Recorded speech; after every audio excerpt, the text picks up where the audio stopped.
La vidéo sur le retour de la Formule 1 en Afrique m'a donné l'idée de vous parler des grades des circuits.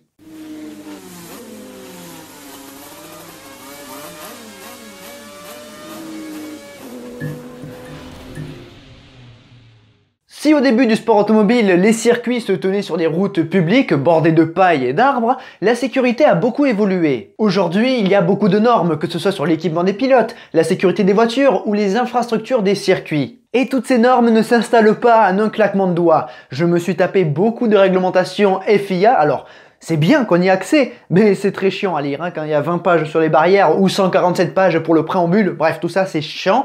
Mais bon, tout ça pour dire que j'espère que cette vidéo vous plaira.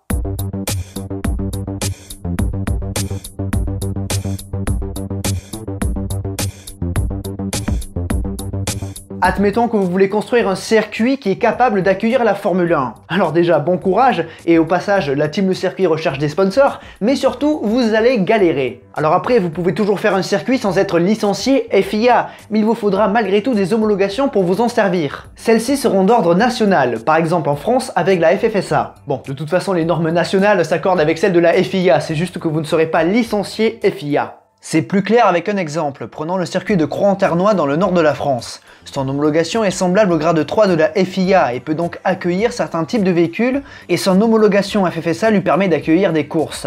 Restons dans le nord de la France avec Folombré, qui lui non plus n'apparaît pas dans la liste des circuits homologués FIA, mais qui détient une homologation FFSA. Cependant, cette dernière ne les autorise pas à organiser des courses, ce n'est donc qu'un circuit de roulage. Ensuite, il y a des circuits de karting qui, pour accueillir du public, doivent détenir une homologation de leur fédération nationale.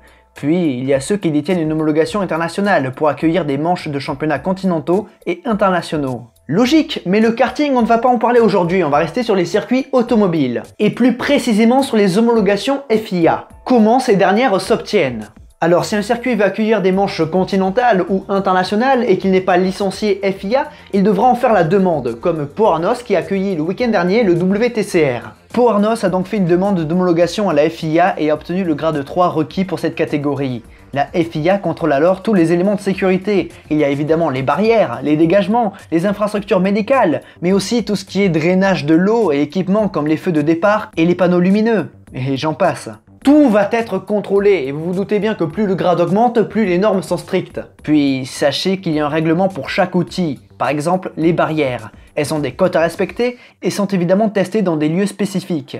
De plus, les homologations ne sont pas valides à vitam aeternam, non, il y a une date d'expiration. Par exemple, l'homologation de Silverstone expirait le 5 juillet 2021 et le tracé anglais a donc dû renouveler cette dernière. Peut-être que des changements, des réaménagements ont été faits, comme à Spa-Francorchamps où en ce moment même, des modifications sont faites pour que le circuit belge retrouve les normes FIA. Les dégagements au sommet du raidillon vont être actualisés.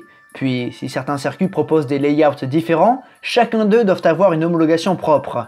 Prenons le tracé Grand Prix de Barcelone qui est au grade 1, quand son tracé national est au grade 2. Bref, vous avez saisi l'idée. Maintenant, passons aux différents grades.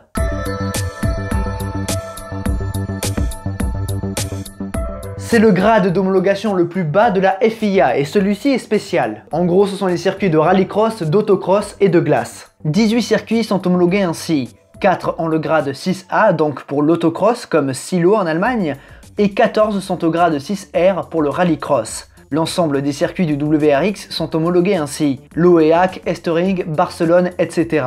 Et au grade 6G, ce sont les circuits de glace, sauf qu'actuellement, aucun circuit n'est homologué ainsi, mais la catégorie existe.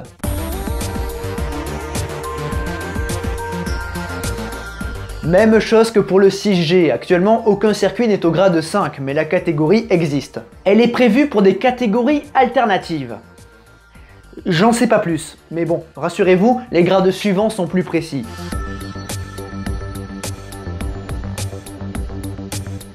Ici peuvent courir des véhicules de catégorie 1 et 2. En gros, des véhicules historiques qui n'ont pas besoin de grades plus élevés pour rouler. Et cela est donné grâce au rapport poids-puissance. En l'occurrence, celui-ci est supérieur à 3. Je m'explique. Le rapport poids-puissance, c'est un ratio. Prenez une voiture d'une tonne avec 1000 chevaux, ça vous fait un ratio de 1.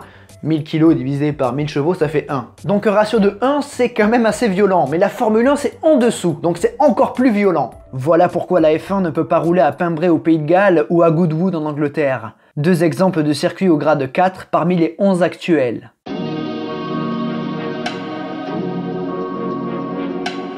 C'est une catégorie qui répertorie depuis 2020 les circuits de la Formule I. Des circuits accueillant des compétitions 100% électriques dont le ratio poids-puissance est compris entre 2 et 3. Pour faire simple, Sanya, Santiago, Riyad, Mexico Formula I et Berlin en ce grade. Ça ne fait pas l'entièreté du championnat car certains sont tout simplement au grade 3.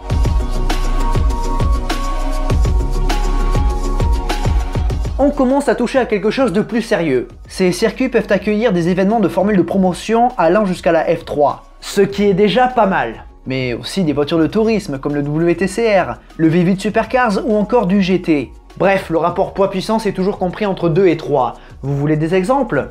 En voici. En France, nous avons Pauville et le circuit des Invalides au grade 3. Parmi les circuits mondialement connus, nous avons Adélaïde, Phillip Island, Bathurst ou encore la Nordschleife. Il y a aux alentours de 40 circuits qui sont homologués au grade 3 et si vous regardez la liste, vous trouverez beaucoup de circuits australiens et néo-zélandais.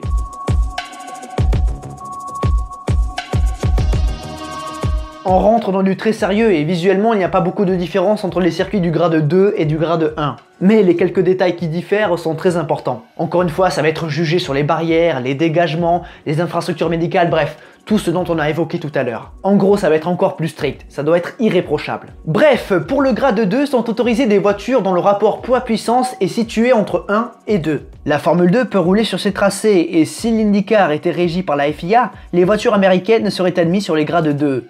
Sinon, on a évidemment le WEC qui roule sur ces tracés. Et c'est le grade avec le plus de circuits licenciés, plus de 60 en décembre 2020. En France, nous avons Dijon-Prenois, Val-de-Vienne, Lédenon, Nogaro, le circuit Bugatti et le circuit des 24 heures du Mans. Restons en Europe et on va en faire quelques-uns. Brandzach ou Donington pour l'Angleterre, Adria, Misano, Vallelunga en Italie, Brno, Slovakia Ring ou Most pour la Tchéquie et la Slovaquie. En Allemagne, le Sachsenring, Norrisring ou encore Lausitzring. Assen aux Pays-Bas, Zolder en Belgique, Anderstorp en Suède. Bref, beaucoup de circuits connus et si vous voulez mon avis, beaucoup de top circuits. Aux États-Unis, la plupart des circuits d'IndyCar ont ce grade 2, Détroit, Long Beach, Portland, etc.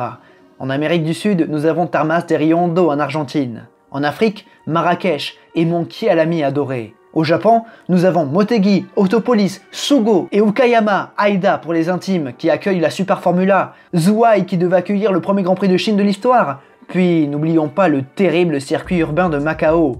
Je vous laisse aller vous renseigner si vous voulez en savoir davantage. Par contre, méfiez-vous, parce que sur le site officiel de la FIA, la liste qui répertorie tous les circuits avec tous leurs grades, elle n'est pas totalement fiable, parce que la dernière mise à jour a été faite le 2 mars 2020. Donc ça remonte. Par exemple, Zandvoort n'a pas encore le grade 1 sur le site de la FIA, alors que sans ce grade, il n'aurait jamais pu accueillir la Formule 1. Enfin bon bref, méfiez-vous, mais globalement, voilà, c'est ça quoi.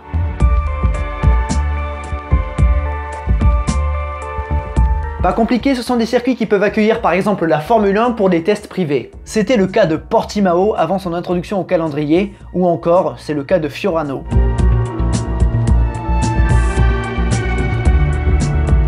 C'est donc le must des grades FIA. Là où les standards de sécurité sont au plus haut, en gros les circuits les plus sûrs du monde en théorie, mais souvent dans la pratique aussi. Rapport poids-puissance inférieur à 1. La Formule 1 y est donc autorisée et par conséquent toutes les catégories peuvent y rouler. Évidemment, tous les circuits du championnat du monde de Formule 1 sont au grade 1, mais regardons les autres. En France, nous avons 2 circuits au grade 1. Évidemment le Castellet, mais aussi Manicourt. Estoril l'est toujours malgré plus de 20 ans d'absence au calendrier. En Espagne, mis à part Catalunya, nous avons Jerez, Motorland et Valencia. En Asie, Sepang est toujours éligible, et je sais très bien qu'il manque à beaucoup de personnes. Un qui manque peut-être moins, c'est Bud, qui a accueilli le Grand Prix d'Inde de 2011 à 2013. Yangam est toujours présent dans la liste pour un Grand Prix de Corée du Sud. Igora Drive en Russie attend son heure. Actuellement, nous avons 4 circuits au Moyen-Orient et un 5e est disponible. Dubaï Autodrome que personnellement je trouve plus intéressant que Qatar, Abu Dhabi et Jeddah.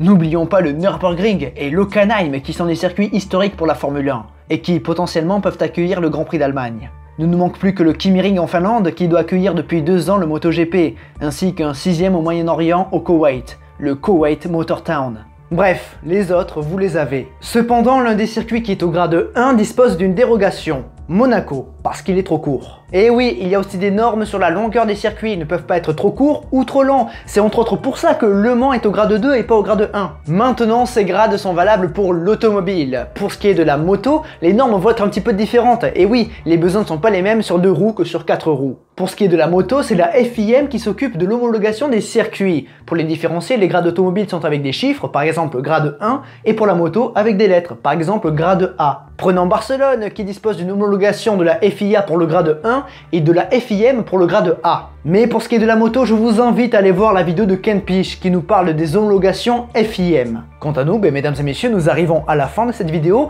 J'espère qu'elle vous aura plu. Si c'est le cas, pensez à liker, à commenter, à partager, à vous abonner, quitte à vous abonner, activer la petite cloche. Ça montre votre soutien à la chaîne et ça fait toujours très plaisir. Merci à vous tous. Si ça vous a pas plu, vous pouvez toujours mettre le pouce comme ça, mais ne vous sentez pas obligé. Enfin bon bref, sur le côté gauche de l'écran, les logos des réseaux sociaux, Instagram, Facebook, Discord, et je parie que c'est encore un triangle en travaux pour dire que c'est Twitch. Ça va changer, rassurez-vous. Twitch, je sais pas si ça a encore été lancé, parce que je sais pas si ce soir je fais un truc, mais dans le cas ce soir pour vous, c'était quelques jours avant. Voilà, donc je sais pas, mais quoi qu'il en soit, il y a le lien en description, comme tous ces liens, mais il y a le lien Twitch en description pour vous abonner, allez vous abonner à la chaîne, ça va commencer, on va faire des lives sympas, il y aura du n'importe quoi, il y aura du sérieux, il y aura du entre les deux, mais voilà, ça va être bien, donc il y aura peut-être un peu de gaming d'ailleurs, ouais sûrement parce que j'ai pas acheté un volant pour rien, bref, ça c'est une autre histoire. Il y a aussi le lien de la chaîne secondaire La Piste qui vous attend, La Piste, chaîne secondaire, plus de 2000 abonnés, du n'importe quoi, du bonus, et voilà, il y a de tout. Allez-y, si vous en avez marre de moi, allez voir La Piste, si vous n'avez pas marre de moi, allez voir La Piste, il n'y a pas de mauvaise raison ni de bonne. Allez voir La Piste. Et si ça vous plaît pas, honnêtement, je m'en fous un petit peu parce que c'est une chaîne secondaire. Bref, sur le côté gauche de l'écran, je l'ai fait, je suis complètement con, moi. Surtout, n'oubliez jamais, le plus important, c'est de continuer d'aimer le sport auto, continuer d'aimer les homologations FIA des circuits. À la prochaine. Et vous pouvez aller les voir, les fiches, les règlements FIA, vous les trouvez facilement. Et quand je suis tombé sur 147 pages de préambule, c'est n'importe quoi. J'ai pas pour rien que j'ai fait un live Instagram d'ailleurs, parce que j'avais besoin de votre soutien, parce que là c'était pas possible. C'est compliqué. J'ai appris des trucs incroyables d'ailleurs. J'ai 20 pages sur les barrières, je vous dis. Mesurer 1 mètre doit être fait en polyester expansible, et puis en carton moelleux.